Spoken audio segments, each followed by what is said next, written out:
Hello, everybody, and welcome back once again. Another edition of Inside the Headset, the last one with the head coach of the Blackman Blaze, head coach David Watson. Here we are, week 10, game 10. I don't care what Krager says. He likes to, it's 11 and all that junk, and play 10 games. I mean, really, take out the fall break. You play 10 games, there's 10 weeks, and because next week, what's it going to be? First round of the playoffs. So you don't do 11, 12. We don't, come on. All right. Last Friday night, Coffee County came over here. Seemed like you started out of the gate quick, which that's what I like about this time of the season. I like to see teams start out quick and talk a little bit about the game as you were able to put away Coffee County last Friday night. Well, it was senior night, so that was big. That was a good moment for our senior kids. Have their parents and loved ones on the field with them in the pregame and honor them for what they've done here and all the things they've been a part of and helped us accomplish. But Taylor Dowdy, like you said, he took the opening kickoff back and scored, got us on the board quickly, and we were able to 3-and-out their offense and go score again. And I think we turned it over on downs right there, kind of down on their end of the field. But defense really shut them down early. I don't think they had a first down until midway through the second quarter, maybe the latter part of the second quarter. And by that time, we'd taken pretty good control of the game. Went in at the half, 35-0, and was able to play all our young kids the entire second half. We didn't come back with our starters after halftime with the running clock rules and all those things. We just wanted to get those kids some playing time and let them get out there on the field and experience what high school football is all about. And a lot of them got their first time on the field, and it was exciting to see. Well, that's good, and that needs to happen. And now you got to go on the road. But the big thing about it is it seems like right now, with that quick start, and explain to everybody in the playoffs, because there's going to be some other things come into play. We haven't gotten into a good cold game yet. No. We ain't gotten into so there's some other things coming down the road, and you get to where, when you don't have that other factor in there, you're not thinking about it. But then if the scoreboard's kind of behind, and now it's cold, and now it's raining, or it's hard to keep kids focused. Hey, we're still in this thing. Or if you're playing from behind, and how nice it is to get out quick, score a bunch of points, and then pull back. We've been fortunate that I think we had to come from behind against McCallie. Stayed tied with Oakland most of the night, and then in the fourth quarter they were able to score there and get out ahead of us. We haven't played from behind very often. But, like I said, when we played McCallie, we reacted very well. So that's something that we'll still, at some point, we're going to have to overcome to get where we want. I'm sure there's going to be somebody that's going to jump out on us, and we're going to see how we respond. We haven't had cold weather, thankfully, but we've had a lot of wet weather. Yeah. And we practiced yesterday on a wet field down there, and we talked about how, when the playoffs roll around in November, there's going to be a night when it's that way. Yep. And I thought we handled it exceptionally well yesterday in the mud and the wet, threw the ball well, executed. Receivers kept their feet under them. And so, I think it's all, you try to prepare your team for as many different circumstances as you can, playing ahead, playing behind, bad weather, good weather, all those things. And so far, our team pretty much has passed the test on all that. And I believe that that's the kind of team we have. They're eager to meet challenges, and they try to please, and they work really hard.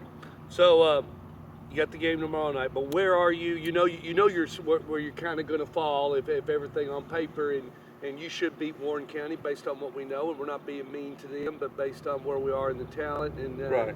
and just where their program is this year for 2015 and where the Blaze is. We're just player for player. We're not trying to be mean to anybody, but so you'll fall second or third, depending on what happens in Oakland-Smyrna game. Right. If Smyrna were to beat Oakland, then we would be third with all the tiebreaker rules. Because I think what we've heard or the way we understand it, it would drop all the way to like the fourth or fifth tiebreaker, which goes to maybe your non-district opponents' records. Okay. Who has the most wins? So that's something you can't control. Right. So right. So yeah. But it looks like right now, just there's a potential there to play Dobbins-Bennett. There's a potential there to play Jefferson County. There's some things in East Tennessee that still have to be settled. It's hard. But you're at home. we're going to be at home. We're going to host, and maybe have a chance to host more than one game if we're fortunate enough to advance, which becomes a new season playoff time. Survive in advance or pack it up and go home for the year.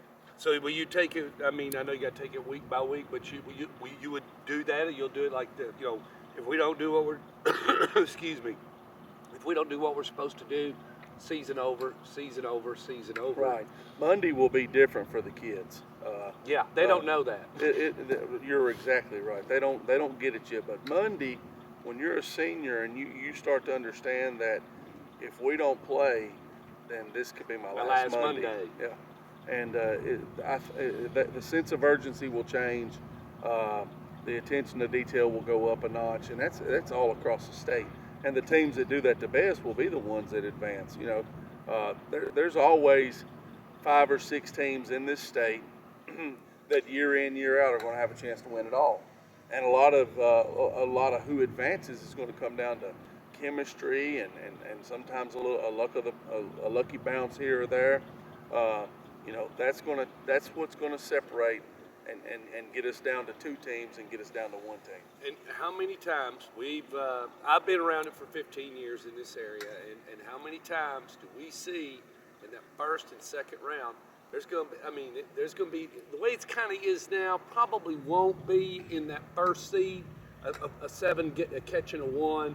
I don't see that.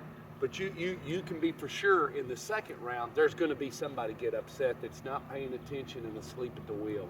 There will be, and then it'll be interesting to see how the regions match up because it's a new format. It really. Are you ready for this format? It's exciting.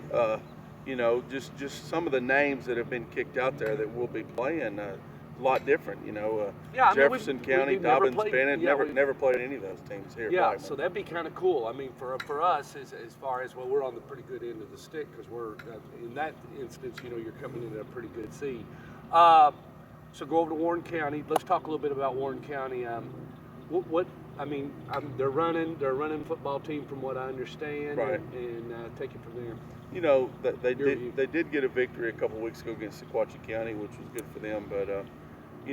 They watched them on film against Oakland, and they battled Oakland. They had some mistakes in the kicking game, and they gave up some passes to Stevens. But they tried to be physical. They got in there and they battled, and they looked like they were trying to run the football and be a running team and maybe control the clock. I think that would be one of their strengths. Is they do got good size. They don't have as much speed as probably the Murfreesboro area teams do, but size-wise, they're pretty big and physical. They had some mistakes in the kicking game. It really hurt them against Oakland, and they've just had a hard time being consistent. They don't have the numbers and they've not played in this league either. I mean, this league isn't easy. Absolutely, we're playing a tough league, and when you get several, you play the Murfreesboro schools back to back to back, it really takes its toll on you because we have a lot of depth and a lot of players, and and when you don't have as many numbers as we do, you lose 1 or 2 kids. Well, that guy might be a 2-way starter. Yeah. So that's one thing. That's 2 positions gone. 2 positions gone. Yeah, I can see that. And then not only that, a lot of people understand when we say that the teams are just, you just got a lot of kids that love to play the sport right here in Rutherford County. That helps make the talent level go up and the attention level go up. All right, so we'll play the game then. And anything you want to say, because you will be talk about ticket sales or whatever, get those here next week at the school, playoff tickets. Right, yeah, playoff tickets will be here. It'll be a 7 o'clock start, which we all start at 7 now. Right. Used to start at 7:30, but be a 7 o'clock start, be a new team coming in here. That's going to be somebody that's from a different part of the state. If it's Dobbins Bennett, historically they've been very strong. I think I saw on the internet, I think they're the all-time winningest team in Tennessee. So they've got a really nice stadium and a nice program. If it's Jefferson County, they in the 80s they were a real powerhouse, a football team. So it'll be somebody that the fans around here aren't accustomed to seeing. Hey, I like it. That part about it I do like. I welcome those teams to come because they get to see a little of our brand. Well, and it's going to be, playoff football. There's a different level of excitement when we get to the playoffs. Yeah, and then you don't need to stay at home. Okay, tomorrow night, follow Coach Watson and the Blaze down to Warren County, and then next Friday night we'll see who comes here at the Inferno, and more than likely we'll run two views. We'll send one to one school and one to the other here locally, and we'll be with you. See you then.